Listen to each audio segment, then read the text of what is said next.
할렐루야! 이 새벽에 하나님의 말씀을 사모함으로 나오신 우리의 기쁨이 되는 교회 모든 성도님들을 축복하고 환영합니다. 오늘 우리에게 주시는 하나님의 말씀은 열왕기상 17장 1절부터 7절까지입니다. 본문의 말씀을 제가 봉독하겠습니다. 길르앗에 우거하는 자중에 디셉 사람 엘리야가 아합에게 말하되 내가 섬기는 이스라엘의 하나님 여호와께서 살아계심을 두고 맹세하노니 내 말이 없으면 수년 동안 비도 이슬도 있지 아니하리라 하니라. 여호와의 말씀이 엘리야에게 임하여 이르시되 너는 여기서 떠나 동쪽으로 가서 요단 앞 그리 시냇가에 숨고 그 시냇물을 마시라. 내가 까마귀들에게 명령하여 거기서 너를 먹이게 하리라. 그가 여호와의 말씀과 같이 하여 곧 가서 요단 앞 그리 시냇가에 머물매 까마귀들이 아침에도 떡과 고기를 저녁에도 떡과 고기를 가져왔고 그가 시냇물을 마셨으나 땅에 비가 내리지 아니하므로 얼마 후에 그 시내가 마르니라. 아멘.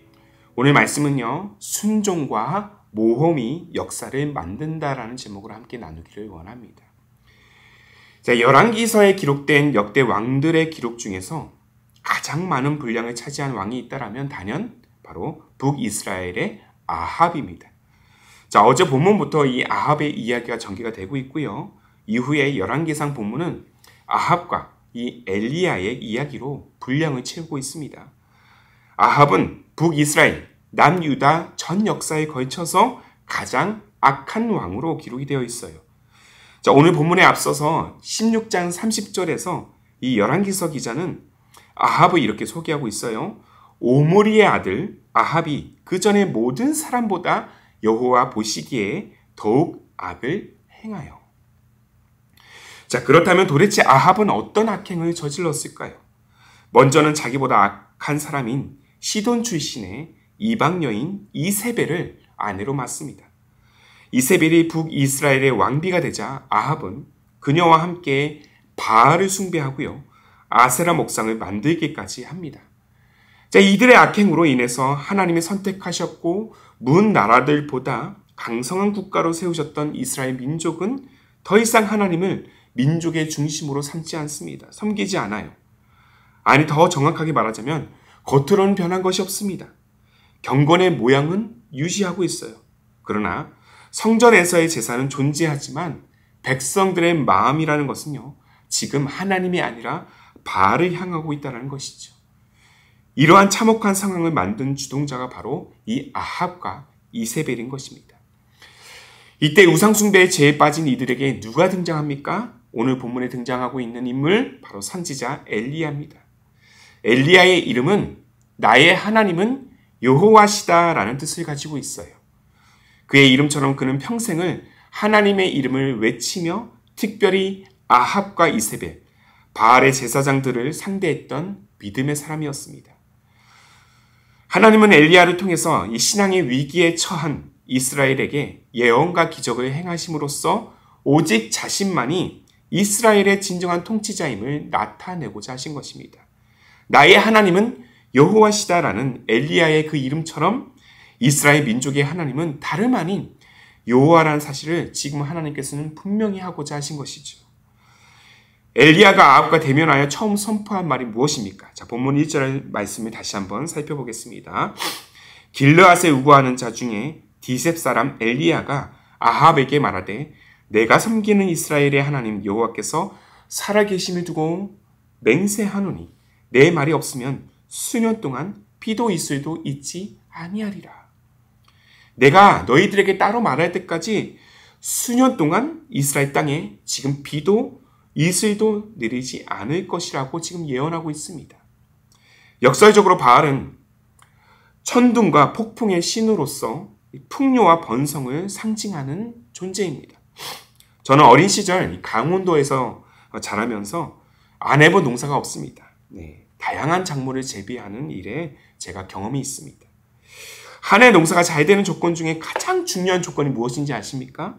바로 기름진 땅도 물론 중요하지만 그렇게 땅을 기름지게 하고 땅에선 자란 나무들이, 식물들이 땅을 통해서 영양을 공급받기 위해서는 물이 필요합니다. 특히 쌀을 지르는 논농사는 물의 공급이 매우 중요합니다. 그래서 농사꾼들이 가장 두려워하는 것이 바로 이 기근과 가뭄이라는 것이죠.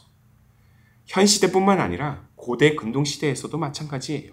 특히 강수량이 적은 이 중동, 이 팔레스타인 지역에서는 물을 굉장히 귀하게 여깁니다. 그래서 그들은 비를 내리게 한다는 이 바알에게 지금 엎드리고 있는 것입니다.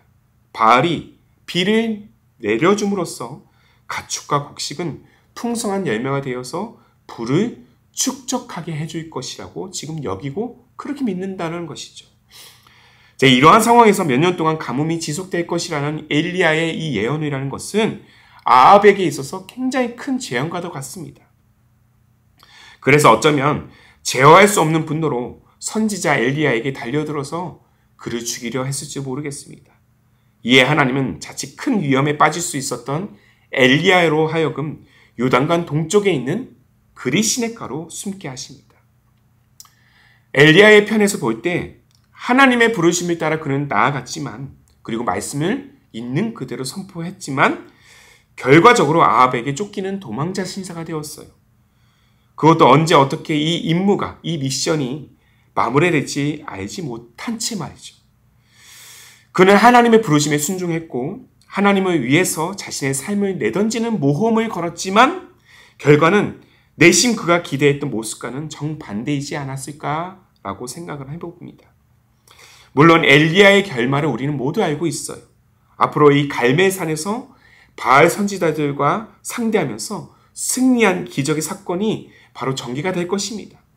하지만 한 치 앞도 예상하지 못한 엘리야의 이 오늘 현재는요, 때론 불안과 염려, 그리고 실망이 그의 마음을 짓누르고 있을지도 모르겠습니다. 그러나 이 모든 지난하고도 불안과 공포가 엄습하는 그 현실 속에서도 하나님은요, 그를 외면하지 않으십니다. 굶어 죽게 만들지도 않으십니다.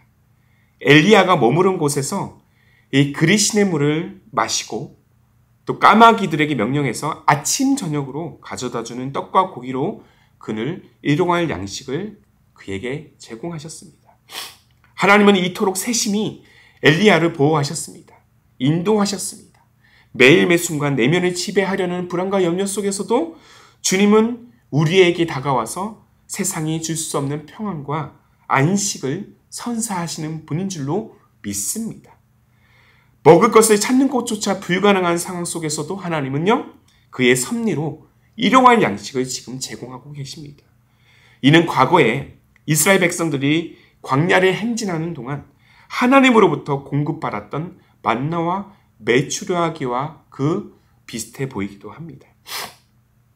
하나님은 자신의 말에 순종하고 믿음의 모험을 거는 자들을 기뻐하시는 분이십니다. 주변의 수많은 공격과 조롱에도 그렇게 보호하시고 구원의 길로 온전히 나아가도록 인도하시는 분이십니다. 그리고 마침내 승리의 깃발을 흔들게 하십니다. 그러나 무엇보다 중요한 것은요, 하나님의 부르심에 대한 우리의 마음과 태도일 것입니다.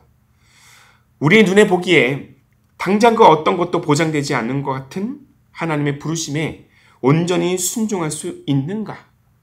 자기 만족, 자기 성공, 자기 안위만을 위해서 살아가는 자들, 하나님의 존재에 대하여 관심조차 없고 오히려 조롱만 일삼는 사람들과 그 시대 속에서 과연 나는 당당히 하나님의 이름을 외치고 복음의 능력을 선포할 그 모험을 걸고 있는가를 스스로 질문하고 또한 우리 자신을 돌아봐야 할 것입니다. 사랑하는 성도 여러분, 제가 여러분들께 분명히 말씀드릴 수 있는 것은 상황과 환경에 상관없이 오직 하나님의 말씀, 하나님의 부르심에 순종하고 당당히 복음을 외치고자 이 모험의 발걸음을 함께 우리가 내디딜 때 하나님의 역사는 시작된다는 것입니다. 그리고 기적이 일어날 것입니다. 순종과 모험이 하나님의 역사를 지금 만들고 있다는 것이죠. 엘리야가 자신의 안위를 포기하고 세상이 보기에 불가능한 일을 선택했음에도 그가 주눅들지 않고 오히려 당당하게 말씀을 선포할 수 있었던 것은 자신의 순종과 모험을 통해 하나님께서 지금 일하고 계신다는 그 원리를 그는 잘 알았기 때문입니다. 저는 저를 비롯한 우리 기쁨이 되는 교회 모든 성도들이 순종과 모험의 인생을 또한 걸고 그렇게 믿음으로 나아가기를 원합니다. 복음을 거부하는 세상 속에서도 하나님의 이름을 당당히 외치는 엘리야와 같은 믿음의 사람이 되기를 소망합니다. 때때로 우리 순종과 모험의 결과가 당장 우리 눈에 드러나지 않는다 할지라도 포기하지 말아야 될 분명한 이유가 있다면 그 안에 우리의 계산으로는 헤아릴 수 없는 하나님의 그 섭리의 역사가 생동하고 있기 때문입니다. 그래서 하나님은 지금도 우리를 보호하시고 일용할 양식으로 채워주시고 승리와 구원의 길로 우리를 인도하고 계십니다. 한 걸음 더 나아가 이러한 순종과 모험은 마침내 영광스러운 승리의 역사로 우리의 모든 삶과 영혼을 덮을 것입니다. 때문에 우리는 날마다 바울의 고백을 통해서 순종과 모험의 인생길을 향한 믿음의 발걸음을 멈추지 말아야 할 것입니다. 로마서 8장 18절의 말씀이에요. 생각하건대 현재의 고난은 장차 우리에게 나타날 영광과 비교할 수 없도다. 이 영광의 순간을 함께 고대하면서 오늘도 하나님의 부르심에 온전히 응답하는 순종의 인생, 모험의 인생, 그러한 축복의 여정이 되시기를 주님의 이름으로 축복합니다. 아멘. 함께 마음을 다해 기도합시다. 오늘도 놀라운 섭리와 은혜로 생명의 길로 인도하시는 하나님 아버지, 오늘 우리는 하나님의 부르심에 믿음으로 순종하여 하나님의 말씀을 담대히 전하고자 아합과 맞섰던 이 모험의 사람 엘리야를 바라봅니다. 비록 그는 곧바로 아합을 피해 숨어야 하는 그 어려운 상황을 마주했지만 광야 같은 그의 인생길에 동행하시고 보호하시며 공급하시는 하나님의 역사 또한 우리는 함께 목도할 수 있었습니다. 때때로 우리의 인생 또한 하나님의 부르심에 응답하고자 순종과 모험의 길로 나아가지만 마주한 현실은 녹록치 않고 오히려 우리 믿음을 시험하고 흔드는 상황에 직면할 때가 있음을 또한 경험합니다. 그 어떤 것도 보장되지 않은 상황에 걱정과 두려움에 매일 때도 있습니다. 그러나 오늘 엘리야를 보호하시는 하나님이 바로 나의 하나님이라는 사실을 또한 우리는 고백합니다. 순종과 모험으로 부르심에 응답하는 자를 결코 외면하지 않으시는 하나님을 믿음으로 바라보는 우리의 인생, 우리의 여정이 될 수 있도록 성령이여 도와주옵소서.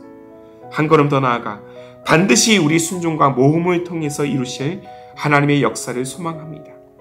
마침내 이루실 승리의 역사를 우리는 확신하며 오늘 우리에게 주어진 이 믿음의 여정을 향해서 나아가는 우리의 삶, 우리의 가정, 우리의 기쁨이 되는 교회가 되게 하옵소서. 그렇게 우리의 순종과 모험을 통해 역사를 이뤄가실 하나님만을 온전히 신뢰하오며 우리의 길이요 진리요 생명 되시는 예수님의 이름으로 기도하옵나이다. 아멘.